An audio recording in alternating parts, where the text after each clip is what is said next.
Welcome back to Outnumbered the podcast, episode 214, Joyful Acceptance, i.e., lowering your expectations. If you've been around a while, you know that we love to talk about this tagline because it brings us so much more joy when we can let go of that ideal that sometimes we just can't make it to.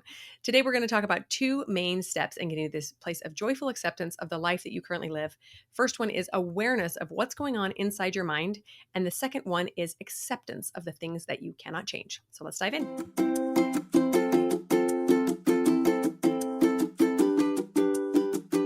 Hello, and welcome to Outnumbered the podcast. I'm Audrey.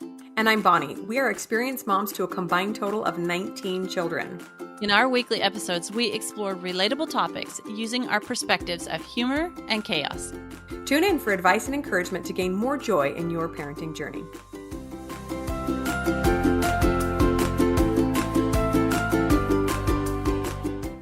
Hello, friends. Welcome back to the podcast. We love this topic we're talking about today. We are calling it joyful acceptance, but that is our pretty name for lowering your expectations. We figured that this tagline of the podcast deserved its very own episode finally. If you've been around for a while, you know that we talk about this a lot, and we're going to talk about why this is important and, rename it joyful acceptance because that's just pretty. When really we're just lowering our expectations. It's pretty great. Oh my goodness, that is so true. So the other day, my 20-year-old was babysitting for me, and she was telling me this story when I came back because I had to go do all the things, and I came back. It's easier to do all the things when you don't have to take all the toddlers with you. So I come back, and I was like, how'd it go? And she's like, well, fine. And I said, okay, what? And she says, well, the toddler went out into my room. We have a little shed out back, and that's her little cave. She goes to college, and so she's got to have her own space and all that. So she's out in the little bunkhouse outside. And she said, he went out into my shed and he found my snacks for college that I eat to keep my blood sugar up so I can pay attention. And he got into them and he took one and he hid it in the sandbox. I'm like, okay. And then about 2 hours later, he was hungry. So he went and dug it out of the sandbox and opened it and ate it. So I have no clue if he's going to be okay or not. And I asked him, I said, why did you do that? Why did you get into my shed? And why did you bury it in the sandbox? And why did you eat it later? And he says, I don't want to talk about that right now.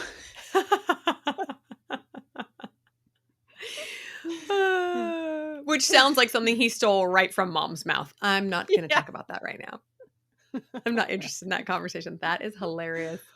Okay, just out of the mouth of babes, we're going to do a double whammy today because I forgot something my 5-year-old said the other day that you guys would love.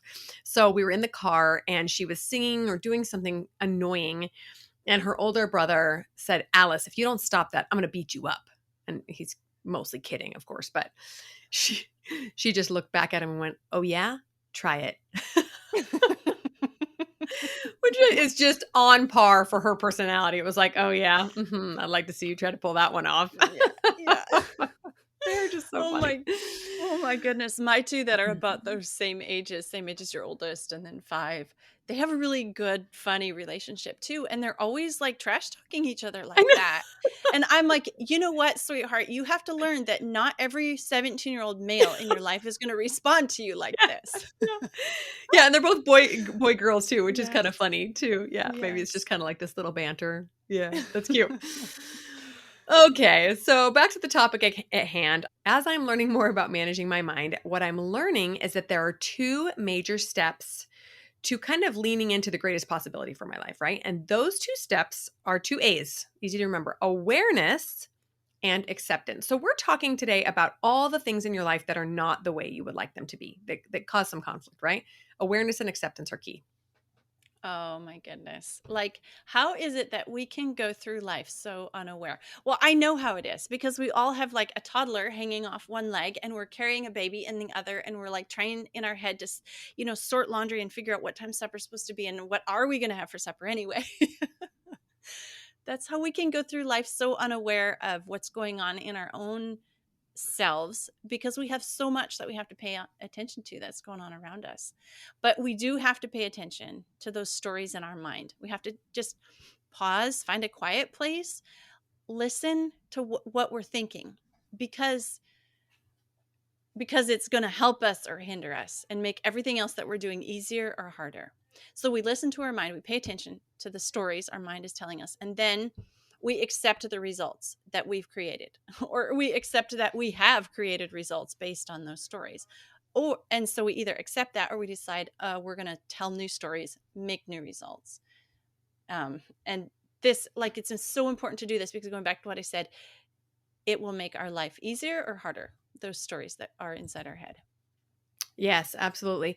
This is kind of a funny analogy, but I'm going to give an analogy that I know all you moms, if you have physically carried a baby and birthed one, then you will understand this analogy. But learning to listen to and pay attention to your thoughts is kind of like retraining your pelvic floor. It's kind of a weird analogy, but stick with me. They are muscles that we don't even know exist before we carry children. And then all of a sudden we're like, oh, that doesn't work. Or, oh, what was that? Right? We have to Oops. learn about a portion of our body that we didn't even really know was correctly being used until it does not work anymore. And then we have to retrain how to use those muscles. Sometimes we even have to have surgery to put things back together, right? All of a sudden, we're very aware about a part of our body that we didn't even know was there before. And controlling your brain is the same way. So many people go throughout their entire life never even acknowledging that they are the masters of their own fate. They are creating their own reality from these sentences in their mind. But once you get aware of that and you start paying attention to those sentences, you're like, oh, that was there. Oh, I didn't know, and you're able to retrain it and rehab it, and maybe even do some little surgery in there to try to get rid of some of these thoughts that are not serving us. So there's my weird analogy for paying attention, because once it might be tricky at first, the first couple times you try to like clench those muscles, you're like, I don't know if I'm doing this right. But then you get in the habit of it and you start paying better attention to that. Oh Audrey my likes that goodness. You know what? That is such a cool analogy, because it works, but also it's going to stick in our audience's mind. When they're doing their Kegels, they're going to like, oh yeah, and I also have to control my mind. Totally. Totally. We could carry this analogy through the episode, but for right now, we're done. We'll stop for now. That's a good one, though. Let's be honest. Oh my Okay. goodness. So we loved, like I mentioned before, we love to talk about keeping our expectations realistic. Instead of calling them low, let's just call them realistic, right? Because as moms, we need to acknowledge that so much is out of our control. Really, as a human being, so much of what you encounter every day is out of your control. Your kids' behavior, your husband's attitude, the weather, what the house looks like, whether or not the heater is working, and on and on and on. The dog pee and the kid barf and all the things that are out of your control. Managing those expectations is huge for taking what life throws at you and maintaining the kind of emotional resilience that you want to have. Yes. There is actually only one thing in our control that we definitely have control over, and that's how we approach the whole thing and process it in our minds. We can't control all these things that are going on inside our own house. We can influence them, but we can't control them. We can set the right atmosphere, or a good atmosphere, the atmosphere we want to affect these other things. But the only thing we can actually control is what's inside the old noggin right there. That's right. That's right. And I know we've talked about this before, but it is exciting news if you want to feel empowered and change your life. It's also devastating news if you're used to blaming other people, because that feels really good to be like, if the kids and the dog and the husband would just behave better, life would be a lot easier. But that's not, in fact, the case, right? So this is like I said, even though we notice it a lot as moms, this is great practice for every aspect of our life, right? I, in general, want to be the kind of person that can look at a world that is messed up, where bad things are happening and many things seem to be going awry, and still show up as someone who is full of faith and joy because of how I choose to think about it. Yes, that is awesome, because controlling our own thoughts and our own behavior is such a good example to set for others who we want to influence. Yeah. Okay. Let's talk about that first thing, awareness. So what sentences does your brain have on repeat. Um, this is kind of hard to tune into, but once you kind of step outside your own brain and you start watching and listening to what the sentences are going on in there, it's kind of interesting. So and we can, like you said, at first sometimes when we see these sentences in our brain, we can be like really upset because we can see they all kind of have a trend. So they all kind of disempower us, make us a victim, or blame other people, right? It's all Mhm. this disempowering stuff. And that can be kind of really hard to deal with at first. Yeah, I will say that actually my initial thought when I was thinking about this episode was that most of mine are towards blame, but that's only because I've gotten over a lot of the shame issues. Because for many years, my thoughts tended towards shame. Those are the two that play back and forth, right? I would blame myself and what's wrong with me, etc. And now I've worked through a lot of that. So instead, I just blame everybody else around me, right? And some of the thoughts that come up with me repeatedly are things like, oh, these kids are such slobs. Why is he like this? She drives me so crazy. I just wish that he or she would dot dot dot. So what I'm doing is, and generally this comes because um, I've seen a circumstance that I do not like, let's say a mess in the house. I go to clean it up and I choose to fuel my cleanup with thoughts like, these kids are such slobs. Whereas maybe years ago it would have been, gosh, I can't keep up on this house, right? Now I've chosen to shift it over into blame, but it's still very disempowering, right? And obviously when we start to inspect that, we realize, oh, I'm taking all my potential happiness and just dropping it in my kids' laps and their potential for cleaning up a room. Yeah, that's not going to work out well for me, right? I can't be happy and content if I continue to give away that power to the lowest common denominator, the kid that's making the biggest mess. Yeah, what you want to watch out for is words like never, like absolute words that are just so disempowering. I'm never going to, or they're never going to, right? These absolutist words that kind of automatically put us into a defeat mentality. Mm-hmm. When we're waiting for others to change their actions before we can be truly happy, that's putting our happiness in other people's laps. And spoiler alert, if they change their actions and everything did what your mind is telling them would cause happiness, your mind would keep on going and it would find something else that's gone wrong so that it could keep up this loop of negativity. It's kind of like a primitive survival mechanism to keep looking for the harm and the wrong and those kind of things, Mm-hmm. to to keep I don't know how to describe it beyond that. Maybe that makes sense. I think it's also something to do with just our brain wanting to feel good. We get this little hit of dopamine when I see a clean house or see a kid behaving in a certain way that I agree with, right? And so the brain is like, oh, I want to feel like that. I want to feel that, right? But we actually can get to feel that way even without kids doing all their chores on time. We get to just choose, right? But handing that over to somebody else for some reason feels more intuitive. It's harder work to hold on to it ourselves, right? Yeah, I remember one time we talked about in a previous episode, we talked about how when we are feeling these negative emotions and we use blame, it's like letting off a little bit of steam. So the pressure Mm. isn't so great in our own selves.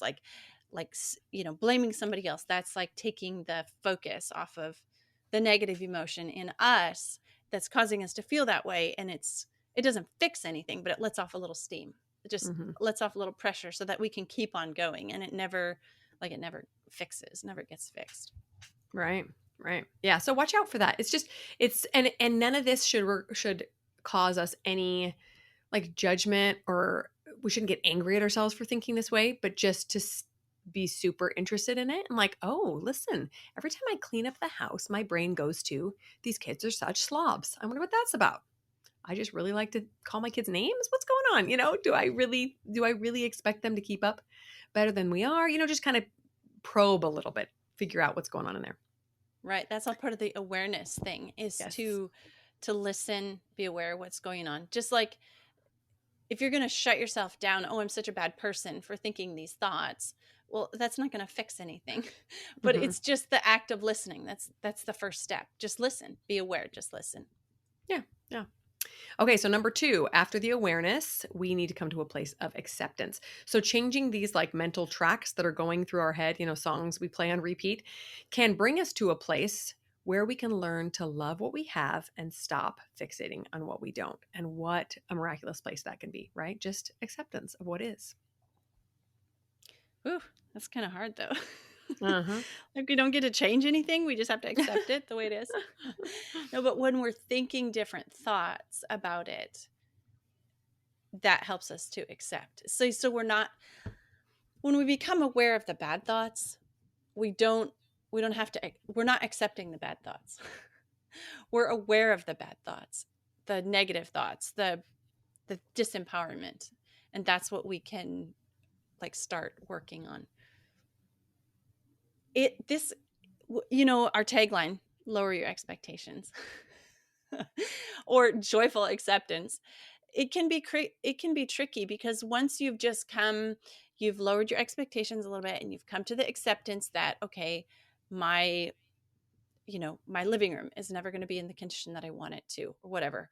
Then you have another child, or your kids get to a different age where, your toddler is now walking, toddling instead of crawling, and everything has to, like, you go into another stage, and you've got to readjust all over again, lower those expectations again, or come to acceptance again. And it can be tricky because it's a regular process. It's not just accepting things once or lowering your expectations once that's going to be the final end result. But you have a family. It's like this living thing that grows and changes and moves, and your happiness, your joy is going to be ruined unless it can also change and move and grow as your family does. Yeah. So, just as an example, I'm thinking back to the time period when I had 1, 2, 3 kids, those first few kids. I could really regularly get pretty much everything done that I needed to. Now, if you had asked me back then, I would have said, no, life is crazy. I know, blah, blah, blah, blah, whatever. We all have our complaints every phase. But then I had twins, numbers 4 and 5, and I had to let go of a lot. And then I had another baby and another baby. And then we moved. You know what I mean? Things just came along, and it was a constant shift expectations, shift what's important to me. And then I got to a phase where I had teenagers that were able to help a little bit more. So some of my expectations were brought up and other ones still shifting, right? So that's just life, is to constantly be aware that joyfully accepting the phase you're in is going to look maybe even like a way that a younger self would have hated.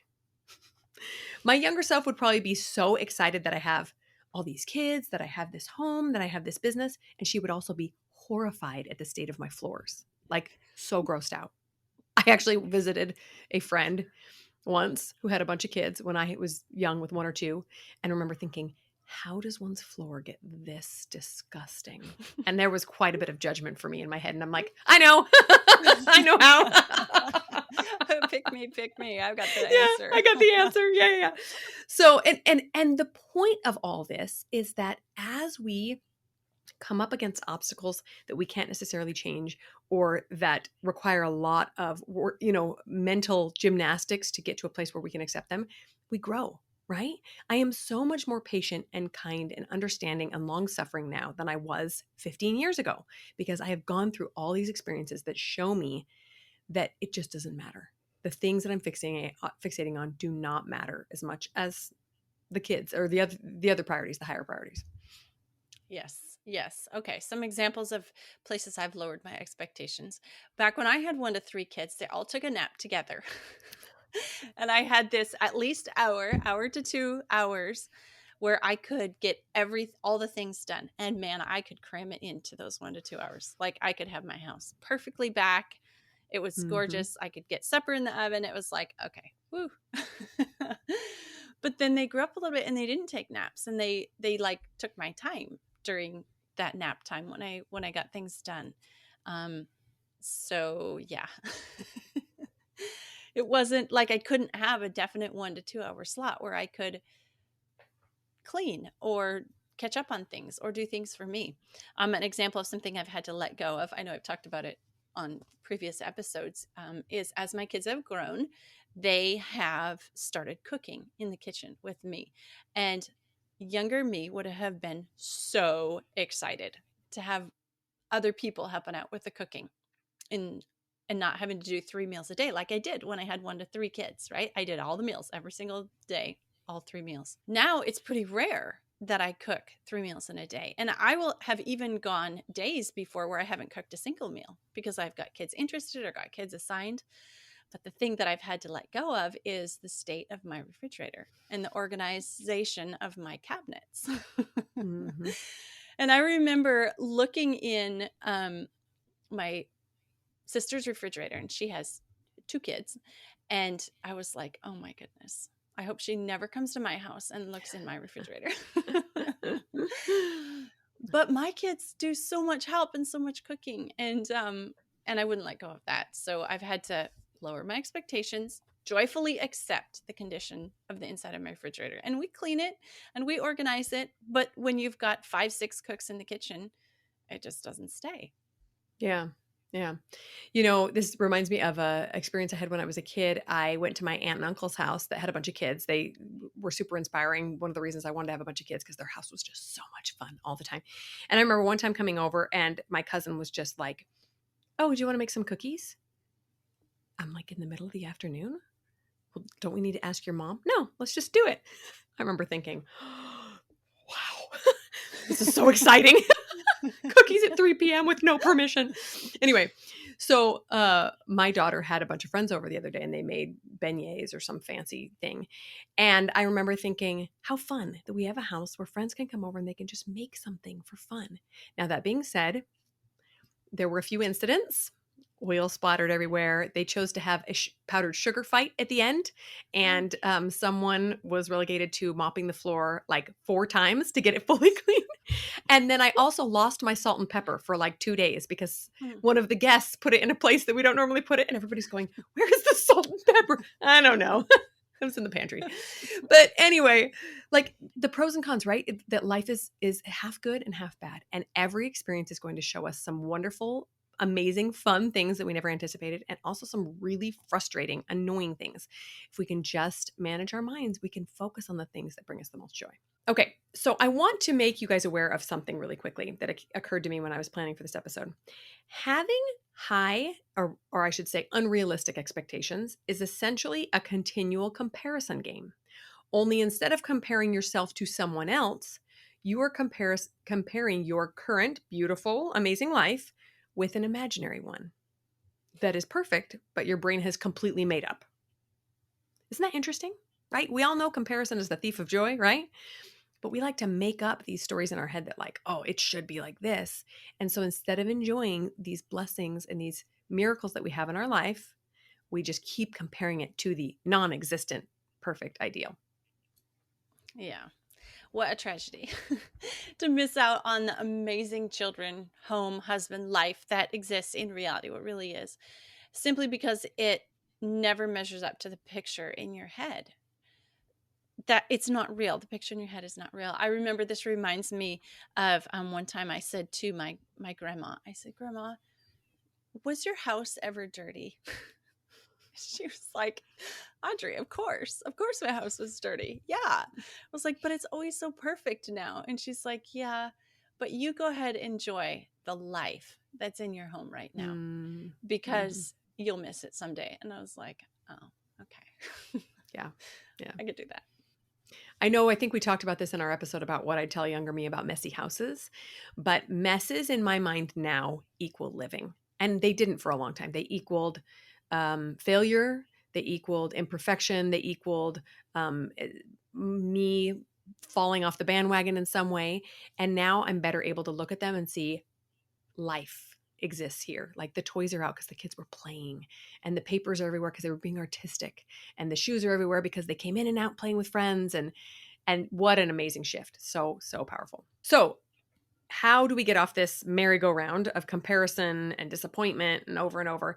We start, like we mentioned earlier, by identifying those soundtracks that are playing in our head, those mental loops that we keep going through that are causing this suffering.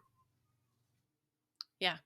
So once we've identified one thing that we always say, and it usually has the word like never in the sentence, learn how to replace them. And we've talked about this a lot in previous episodes, but what you want to do is replace it with a thought that is believable and positive. So start with, I have children. Isn't that a neat thought? Isn't it's believable? Hello.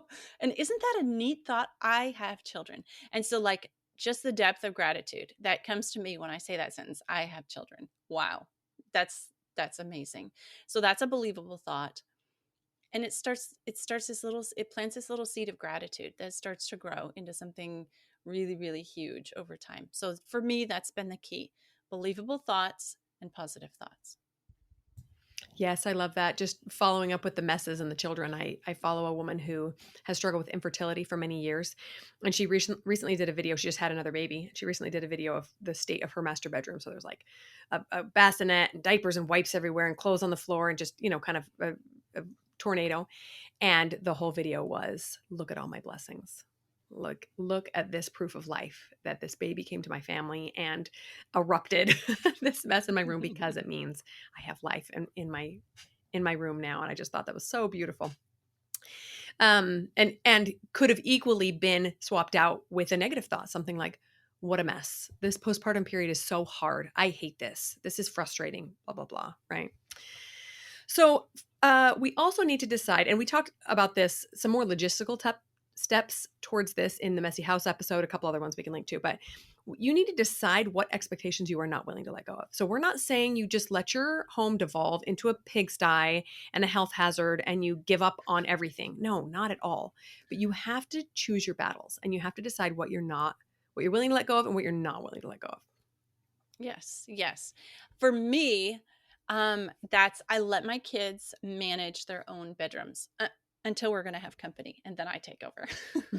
But it's their little experiment with organization, with cleanliness, with all that, and with negotiating with a sibling who they share that bedroom with on a level of cleanliness and who makes the bed and who keeps the floor clean and who gets to put their clothes in which drawers and all that. That's their experiment. But the rest of the house gets to be to my direction on cleanliness and organization and all that. So I would love if my kids' rooms were Pinterest perfect, but they're not. They're not even close. But my kids are getting, it's like what's their little petri dish. Hopefully not literally. Oh my but goodness. Probably a little bit. Probably. Under the bed. Yeah. Yes, for me, I have two main things that I maintain control of. One is my business, and that's why I kicked some kids out of this teeny tiny bedroom and made it my office because I needed a space that was my own to stay home with my kids and homeschool them and not lose my mind. And the other thing is the cleanliness and decor of my master bedroom. So generally, kids are not allowed in there very often, and when they are, they get in big trouble if they mess things up because the entire house is for my children, except that space is sacred. So I'm pretty picky about that one. And it keeps me on top of things too. I put my clothes away pretty quickly, fold things pretty quickly, make my bed every day because it's so important to me to have one space that is pretty, and everything else can be a mess. It's fine. Oh, all right. So then after you've got your little safe haven or you've joyfully accepted, everything else except the things that you're not willing to let go of. Maybe it's your refrigerator for you. Then you make a plan for when you start slipping back into that negative thought loop, into frustration, into comparison with an unrealistic ideal. And you make a game plan for what you're going to do, how you're going to get yourself out of it. But we're suggesting to you that allowing yourself to meet your expectations in one area or one room of your house or one area of your life is one way to help you let other things go, because you can like micromanage your little area and that lets you help other things go. Yeah. And in the end, you could we just keep talking about the states of our houses because that's obviously a big trigger. But in any area, you could obviously not try to manage the circumstances themselves at all, but it does require a lot of thought work, right? And so we've chosen instead to manage our minds around the rest of the house and make it easier on ourselves when we go to bed or when you look into your own space and realize, oh, this one is still the way I left it because that's important to me, right? And then as a final thought, I just wanted to also make sure that everyone is aware that there's nothing wrong with getting upset about things or being frustrated or angry sometimes that things aren't the way that you wish they were. But we just don't want to live there, right? We just don't want to stay there forever. Like sometimes I come home expecting my kids to be in bed and everything picked up and the dinner to be put away, and it's not. And I find myself getting angry, and I let myself get angry, and I angry clean for a little bit. And then I realize I don't want to stay here. I don't like this. And then I have the tools to get myself out of it. So it's just a reminder that we're all still going to be human all the time. And the human experience is both positive and negative. But you now hopefully have some tools to pull you out of that when you just keep getting stuck in that same mental loop. Yes. So I have a recommendation for you guys. You want to follow Tessa Romero. I don't know if I'm saying her name right. We'll link her on Instagram. She is a great example of replacing negative thoughts, these negative thought loops, these unrealistic expectations with positive ones. Go follow her, start watching some of her little videos, and that's really awesome. And another thing that I think you should know is that recently Marie Kondo of The Magic Art of Tidying Up said, this is so great. After she had her third child, she pretty much gave up on cleaning and organization. So there you have it from the expert herself. She lowered her expectations. I think about 50,000 people retweeted that article and just said vindicated. Even Marie Kondo can only be herself until 2 kids, right? Right. She's learning joyful acceptance as well. Yes, she must have been listening to our podcast. I love it. Beautiful. It's so great. All right, friends, we hope this was helpful. Just remember awareness of what's going on inside your head and acceptance of all of the beautiful blessings that are in your life, even if they don't look the way you wish they would sometimes. So have a great week. So glad you tuned in. I'm Bonnie. I'm Audrey, and we're outnumbered. Thanks for listening, friends. Click the link in the show notes to subscribe to our email and never miss another episode. Show us some love by leaving a review on iTunes or sharing the podcast with a friend. Thanks for all your support. We'll talk to you next week. All right, friends, we hope this was helpful. Just keep fighting the good fight. Check into your mental status. Make sure there's no thought loops cycling. Oh my God. Okay, go again. Delete that. Start over.